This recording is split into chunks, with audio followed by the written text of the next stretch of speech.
I'm Mum. I'm Me. This is Bert. And that makes 3.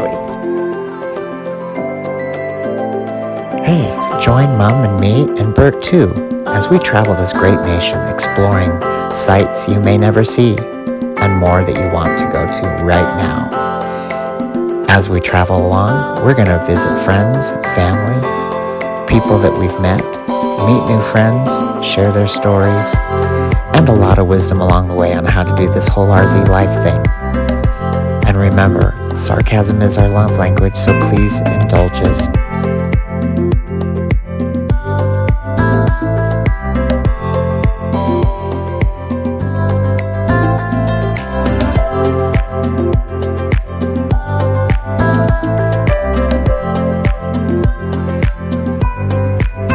We're visiting my brother Ken. He is the middle child of 5. And something he's gotten used to me saying is that my mother kept trying and trying until she got it right, ended up with me. That's why I'm Gregory the Great. And an ego to match the great. But I have to tell you, so yesterday we went to his concert, and he's in a band. He's actually in several bands, 5 bands I think it is. Yeah. But we went to his concert, and he's like, well, I'm going to do to my brother what he always does to me, and then he started talking about me. So he got his own back yesterday, so I thought that was great. He's actually in our studio audience today. This is our first time. So cheers, mate. And I want to point out, so my Nana, her mom, is Phyllis. Love the woman, and we all miss her terribly. But part of the reason we wanted to video here is my brother, every home he has, plants an olive tree, which is right over there, so it's over my mom's right, your right side of her for you viewing. But that's, olive tree commemorates Nana. And why does that commemorate Nana? What do you call her? It was her middle name, and we called her Felicity Olivet Buntsey. So that's in honor of, and I love that you do that with her trees. And she loved olive trees. We went to Monterey. You heard about everything leading up, and Bakersfield was the last video we did. But getting into Monterey, we actually got there very late at night. This is also our second taping. The last taping completely did nothing. It was just black and no sound and no actual video. I'm assuming he probably forgot to turn the camera on. But getting into Monterey, we had enough delays getting there, and it was hot, and our air conditioner wasn't working well. And we pulled over finally in some little town somewhere, got a few more pieces taken care of in the coach, and I was exhausted, and so I just pulled over because I needed to go to sleep for a little bit. And we got to Monterey, and the Monterey Park was Monterey Pine. On your map, in regular maps on Apple phone, you'll actually see, if you type RV Park Monterey, it's the only one that actually pops up. Literally nestled in a golf course, really, really pretty property overall. And those beautiful Monterey pines are covering the top of it, so it's got pretty good shade too. It's nice. We enjoyed it, and the staff are fantastic. But we got there super late at night. It was actually 1 o'clock in the morning. Yeah, and we mentioned we woke up and we were parking in the golfers' parking lot, and thankfully they left us room to get out, which was wonderful, really neat lady. She walked over to us, helped us with our contracts, and we got on our merry way. Now, one thing we wanted to do is we wanted to go down to the wharf, the bay. On the way driving in, I've never been on a whale watch before. She has. You went with Nana, right? I went 3 times. So, and Nana and Granddad, you know, my Nana and Granddad, her mom and dad, we've got a lot of memories in Monterey with them specifically. And I want to talk a little bit about that piece of our history. Nana and Granddad, explain a little bit about your getting here to America, and that created a little bit of conflict between Granddad and, oh, bugger. Anyway. Slob. Yes, that is me sometimes. It's a good thing I'm wearing casual. Well, my dad really was hostile towards anybody that wasn't British at that point. And I told him when I was about 8 years old, when my aunt married a Canadian and my cousin married an American, that one day I was going to go to America. And he thought I was kidding, and I was dead serious even at that age. when I did meet my husband, he did not want me to get married, and Granddad. he was very hostile towards the whole idea. And in England, you had to be 21 before you could be married without permission of your parents. So it was really a tough situation. Finally, he brought the authorization to get married, threw it on the table, and said, "I sincerely hope one of your kids do the same to you one of these days." And I thought, oh, that's not good. So we got married, and it was time for us to come over to America. And Dad absolutely wasn't having any part of it. As far as he was concerned, I was gone. I was just no longer part of the family. So we got over here, and we went back to England a second time. And he wanted to see, I was pregnant with Greg, and Dad, after Greg was born, wanted to see him again. I'm not sure why. They decided they were going to come and visit. This was a huge deal for my dad, huge. So I thought, well, we've got to make this really special. So I decided, we'd got 4 kids, and I decided that probably it would be great to take them to Disneyland.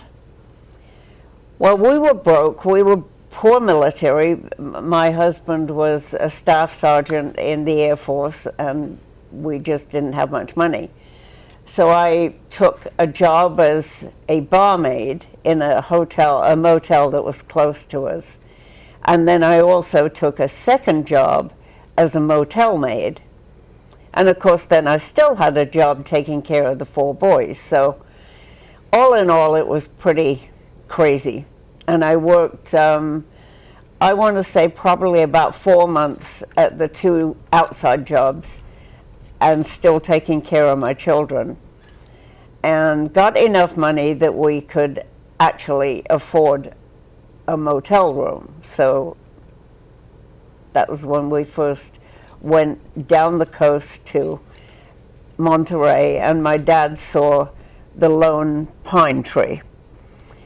And to him it was a miracle that it was hanging in there, and it's still there, still hanging in. It's a gorgeous, lonely old tree. It's called the Lone Cypress. Yeah.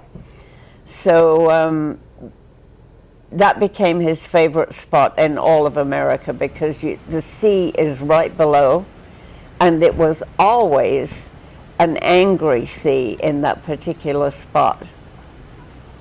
So that's it. We went to to Disneyland, and they flew out of Los Angeles to go back to England, and it was a great trip.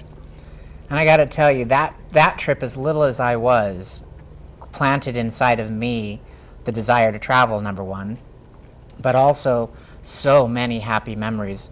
When I was a little boy, I loved being naked. I still actually kind of do. But Granddad, I remember Granddad used to hide my willy with his hat. And I'd try to run away from her when she was trying to dress me, and he'd hide me behind him, and I remember so many happy things about Granddad. Yeah, it was kind of good. When I go to Monterey, I think of Granddad, specifically Granddad. And then the wharf, interestingly enough, we went to the wharf in Monterey, which we intended to go to San Francisco, and the way things played out, we didn't go to San Francisco this time. But Nana has so many happy memories at the wharf with us. She loved going to eat there, huh? Yep.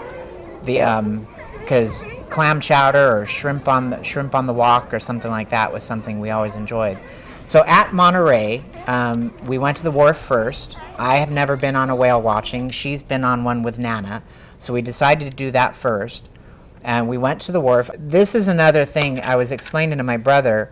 In December, and I might have mentioned this on the show, but in December, Mom was able to do 3 steps with only her right foot up steps in our backyard, like our quote-unquote backyard from our parking garage at our house in High Street.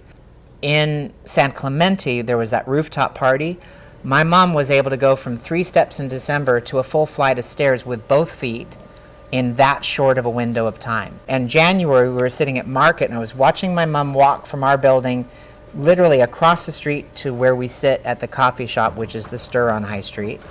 And all of a sudden, I'm looking at her and she can't walk. I mean, she's having to sit on the bench on the curb before she can get across the street to come to us. And I'm like, oh my goodness, I need to do something, because she's deteriorating way faster than she should. So that was a big mission of this trip. And one of the things I was concerned about is we've got 6 steps going up in the coach. And they're pretty hard, they're pretty big steps, aren't they? They are.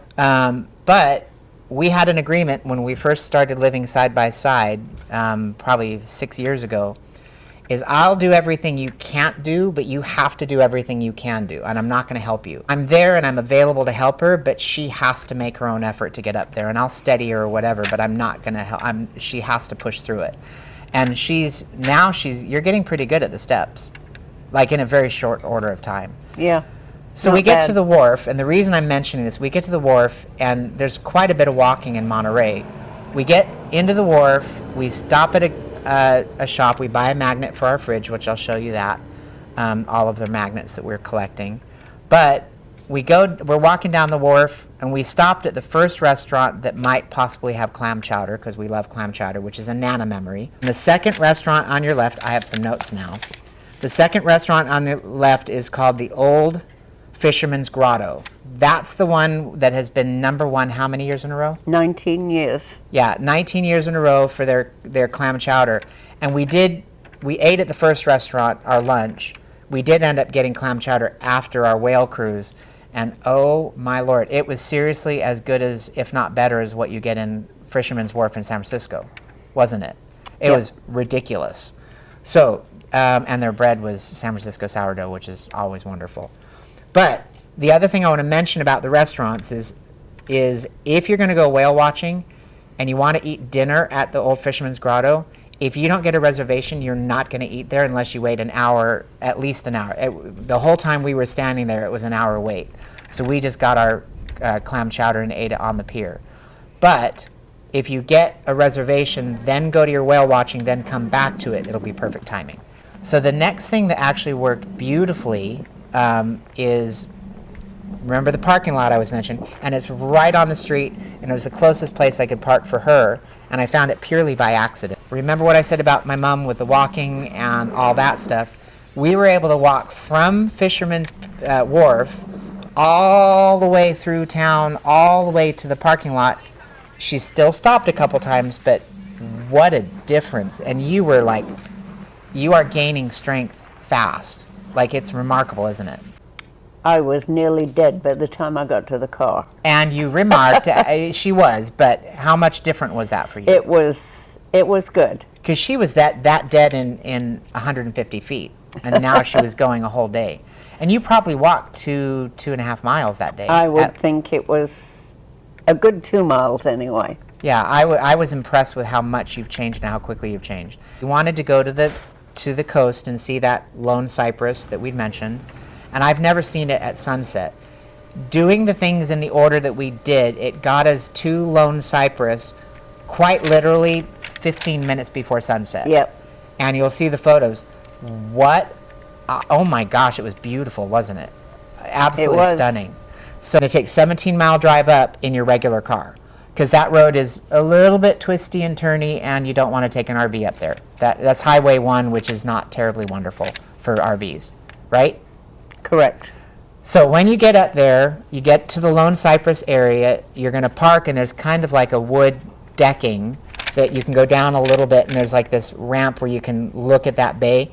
It is beautiful. And again, you'll see the photos that I'm sharing probably right now. But I was stunned at how incredible that sunset was. Like one of the prettiest sunset I've ever seen. And it wasn't terribly an interesting sky, but it was beautiful.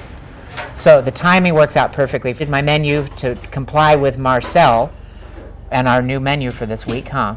I don't know. I don't know what it is. Well, I've been eating it. You've been eating regular food this week. I have, and So- enjoyed every bit of it. Then we go to Rohnert Park, and as you saw in the Bakersfield video, that's where we know Tim and Hey Sook from. And I have to give a plug for you. My mom was, Haesuk had she was a hairdresser. I don't know if that's what you call them. Yeah. So she was a hairdresser, but she ended up opening her own boutique and salon. Was it a boutique and salon, right? Yeah. Yeah. And she ended up bringing clothing line into that, and really beautiful, like, evening wear. That was back when opera coats were still a thing, and Yeah. full-length chiffon gowns and acrylic and rhinestone high-heeled shoes and all that stuff. And my mother, Janet Non-Felicity Davis, she was one of the runway models for that show. And I remember being just like, wow, my mom's like a movie star. So that's where that took place. I'm not kidding. I'm going to have to put a picture of you at that time frame in this spot right now to show. She looked like kind of like Jane Wyman, if you all know Falcon Crest. Actually, yeah. A lot of people thought I was Jane Very Wyman. elegant. Yeah, I was enamored with my mom. I thought she was cool. But then I found out who she was, and she's not as cool anymore. Now she's just Mom, right? Yeah, I hope so. We get to Rohnert Park. I go driving around. We get to my brother's house. Keith lives in Katati, and we drive around and look at all the old digs.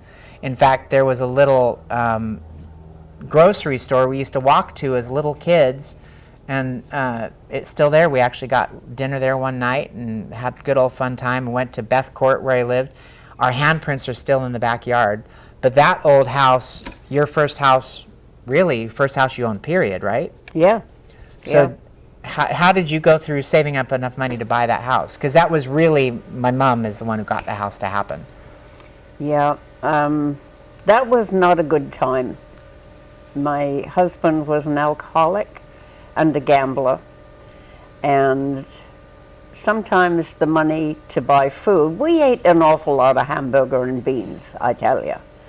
But anyway, I opened a savings account for each one of the boys and would put odd dollars into them until I saved $1,500, which was the deposit on the house. And we moved in there. Well, now you got to explain why you put the money like that. That was the one place he wasn't. My dad wasn't. Yeah, he wouldn't take any money from the kids. So I paid $21,000 for that house. That was a pretty good deal. Yeah, I 3-bedroom. 4 bedrooms. There's 4 bedrooms. Keith, you, Kim, me. That's right. And a dining room, living room, family room. And 2 bath. Yeah, 2 bathrooms. Okay.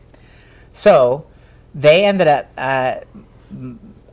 I drove by that house. It's now black and white instead of blue and white. So it actually looks really cleaned up. It looks good.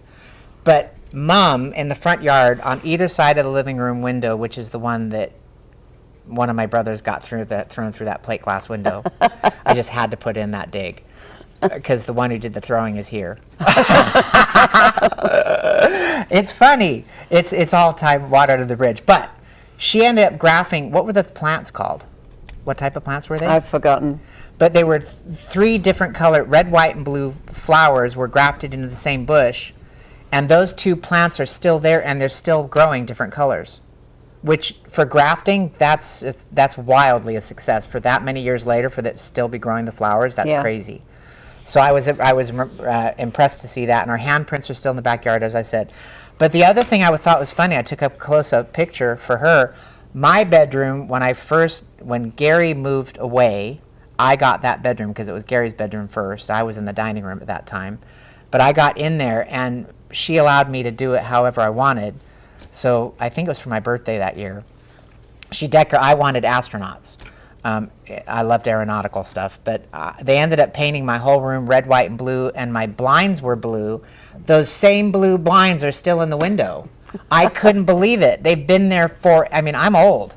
You are. And I was little when that took place. Which means I'm older. You are. And everything I do is your fault. That's wrong. So, anyway, so those blue blinds are still there. And I went to my brother's, where he was a track star at Rancho Cotati, and we went to their elementary school. I went to or middle school, I guess. And I went to my elementary school, which is Walter Rohnert, which is now a technical institute. So all those photos will show for anybody who cares.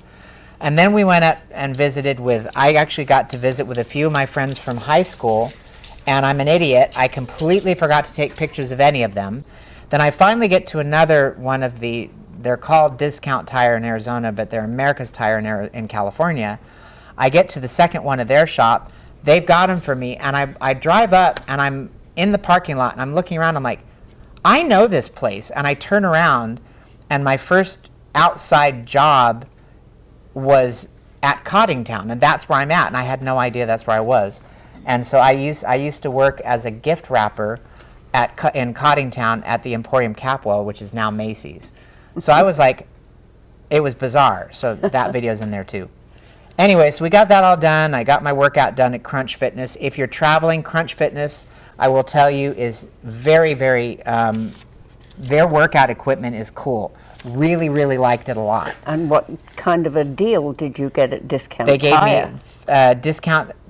So the flat spotting was because of the way CHR is built, which is a known issue. So because they know about the issue, they gave me $100 off on the tires, off of their normal price, and so I ended up getting a great deal. So kudos to America's Tire or Discount Tire, whichever one you want to call it. But it was great. I got it. Then I got to tell you, my brother is, first of all, he's a genie ass. We've been calling him a genie ass forever. But he's my oldest brother, number 2 in line of all 5 kids. But I had a few things going wrong with my electrical, which I've told you. I've always had problems with my electrical ever since I got the coach. Well, he brings his electrometer thingy, bob, and he's figuring it out with me. And what turns out, that plug, the GCFI plug, is completely wired upside down. He's like, well, you've been having trouble with this forever. I'm like, yes, I have. So he fixed it with me, and now that works beautifully. Then I was telling him how my LED light, which was new, wasn't working. So the next morning during daylight, he goes out with me. Showing him the problem, and in daylight, with light around me, I realized there's a light switch on the bottom of the light, which I've never had before. So I turned it on, and now it works. So that was nice. Huh. And then he set up your TV. Oh my goodness. So again, he's a genie ass. Truly a brilliant man. Where I'm not just saying that. The man knows everything about everything.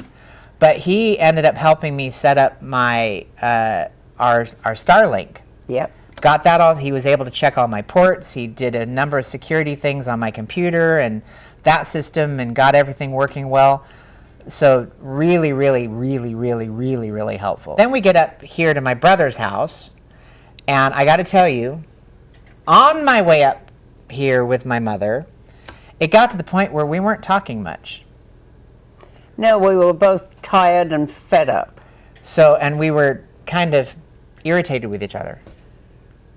I was irritated with him. Yeah, it was more her with me, but that's okay. We talked through some of that stuff one night, and we were able to get things sorted away. Would you agree? Yeah. So we're good to go. Until you screw up. I will promise you I will bugger things up. I shall tell my oldest sons. Yeah. If you do. And then you're in trouble. Well, they will. Yeah. Oh, I got to tell them about the cops. So I kept getting cops stopping at the coach. We park in front of Keith's house, which there's a lot beside him that has nothing in it. It's just dirt and weeds. And so the cop comes early one morning, and she's in the house sleeping in the house with Keith. And then I get the cop stopping at my door, and he's like, what are you doing here? And why are your slides out? I'm like, well, I'm sleeping. I just woke up. I'm pulling everything in. I'm going into my brother's house. He's like, well, yeah, just pull them in and you're good. So that was nice, and he was a nice guy. But I forgot what we used to do with Fish Face. Fish Face is the mean lady that lived across the street when we were little kids. And my 2 older hellion brothers weren't really hellions, but she thought they were hellions, and she was always calling the cops. So the cops would come over to our house on a regular, almost a weekly basis. So she started having pie in the house, and the cops would come in and have pie. So I forgot that mentality, so I forgot to offer him an espresso. But he was still nice. So then the day we're leaving, I get another cop and another cop with him showing up and telling me I'm breaking the law. One was the sheriff. Huh? Well, one of them was a sheriff, one of them was a cop. Yeah. So they're telling me that I'm committing a crime is how they said it to me. And I'm like, a crime? He's like, can't you see the driveway that you're parked in front of? And I'm like, the curbing that leads to nothing. He's like, yeah, that's a crime to park in front of that. I'm like, a crime? He's like, yes. Albeit a little crime, it's still a crime. And I'm like, he's like, and it's okay, just move. I'm like, well, I'm leaving in like an hour. Is that okay? And he's like, yeah, that's fine. And he's a nice guy, but I'd offered them coffee, and then they ended up being way nicer. So I'm stealing from my mother dealing with fish face. And we called her Fish Face. That's why I'm calling her. I have no idea what that woman's name was. I can't remember her name at all. She was so mean. I wouldn't say she was mean. She was prickly. Yeah. Right? Because she didn't like scream at us, but she was prickly. She didn't like my boys. Well, you were an English person. I was. You're a shady English person. Yeah. So anyway, we get up here. It was cool at his house. We get up here. It's hot. Get back to the story. And it's not a little hot. It's like unseasonably hot. It's like It was bloody hot. not compared to Phoenix. No, but I was burning. Well, wow. Did I just say that? Sorry. Anyway, so I called the mobile mechanic, which is Einstein Mobile RV, Paul and Craig. I'll put a screenshot of it. Really, really nice guys. They came and did a house call. They went up, and the reason I'm mentioning it was really hot. I turned on my air in the street of my brother's house, and how loud was the air conditioner? I couldn't figure out what the heck it It's was. It was terrible. It's crazy. It's crazy loud. I'm like, oh crap! So I go and turn it off immediately, and it turns out it was a good thing I turned it off because one of the propeller blades like snapped off, and it would have broken the Freon area. So he's like, it was a good thing you did this. So now I've got to order that part. But in the meantime, as I mentioned in Bakersfield, we had ordered the parts for the filters and the oil filter, the air filter, and the oil for the Cummins generator. So I had that here. Well, I already paid for them to come out, which is an hour call. I'm like, well, you're here, so you're doing this for me. He's like, okay. Then what they did is, this is something that I did not know, but they shared with me, so I'm now sharing with you. This is Paul, I think it was Paul that was sharing this piece of it. Bees, hornets, and stuff like that are attracted to the scent of the furnace, so they actually go into the vents and they will nest in there. And if you do get a hive inside your RV, it's a very, very expensive repair. I've got 2 furnace vents. So they actually covered one of them. They only had one of the nets, but there's a little net thing they put on it that's spring-loaded. So they did that for me as well, which I didn't even think about that. But I didn't know about that. Well, you didn't know it even at all until the second, right? Right. So they took care of that for me, and they did the more difficult one, the more urgent one. So they told me where RV World has those, so I'm going to stop and get another one of those. But they also looked under the generator, got that done for me, and they noticed that the muffler harness was broken, and he didn't want that to snap off. They explained what happens if you don't get that fixed immediately. So they gave me a reference to James. James is at Major Muffler. I get there, I have no idea where I'm going to park my RV because I don't want to block anything and I don't want to be in the way. So I park across the street. I run over. I'm like, they had already told me I could leave my RV there, but now I'm not sure where to put it.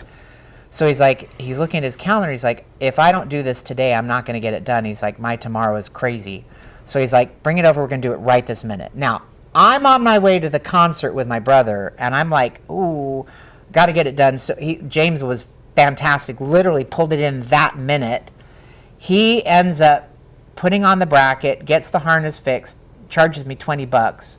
I end up tipping him more because it was fantastic. But he also then saw, I think I mentioned the problem with the hoses going into the refrigerator. That was sticking out of the slide, so he pulls that out, and he actually does a fix on that too for me for free. I didn't know that either. See, well, there's exciting stuff when you watch these videos. Isn't this exciting? So James and his daughter are absolutely wonderful, so plug for them. Their phone number is 530-223-6640. That's Major Muffler. James is his shop. Really down-to-earth dude, really, really kind. He's also worked on RVs as a job prior to the shop. And then Einstein Mobile, Paul and Craig, Their phone number is 530-227-4916, and again, I'll put that data in here. But I wanted to give plugs to both of them and get you caught up on the RV. In the meantime, we told them we were going to the Redwoods and Oregon and Washington, and we're not doing any of those three things. So we are going to cut across to Boise and head more directly to New York. Who do we know in Boise? Actually, the Bournes and the Sailors, but they haven't answered me back yet. well, but I have to go through there anyway. They clearly are not interested. Well, I don't know. They also don't look at social media very much. So they're like my brother. Better Tim. text them. Yeah. So I'm stepping up the urgency of trying to get hold of them, and then we're going to go to Yellowstone after that. Oh. So we got a lot of stuff happening, lots of stuff to share, and I'll post videos about Redding in more detail and the stuff we did here on the next video, so you have something to look forward to. Because we went to some beautiful places here. We Yeah. are going to go to many more. And I got to tell you, if you're saying Redding, it's not Redding, it's Redden. Got to talk Redden and the crick. Redden, the crick, and the bird. Okay. Is there anything more you want to add? No, Did I remember everything? I think I did. more than I knew about. This video was a little more put together than the last video. Well, it's about time we did something a bit more professional. Yeah. Well, we're learning as we grow, or growing as we learn. I noticed that when he's speaking to people, it's his video, his RV, his trip. Well, What are you going to do about that? see, she's going to shoot me along the road of this trip at some point. Yep. I just promise you. So, it was nice knowing you. Bye-bye. Love you. Bye. Hey, thanks for watching. We appreciate it. If you had a great time, tell everybody. If you didn't have a great time, please don't tell anybody. And remember all the bits. Like, share, follow, download, subscribe, all the important stuff. And if you're interested in sponsoring the show, sponsoring an episode, sponsoring a day of travel, just let us know. Email us at fanbase@mumand.me. That's mum and spelled out .me. Have a great day. And remember, everywhere is an hour away from somewhere.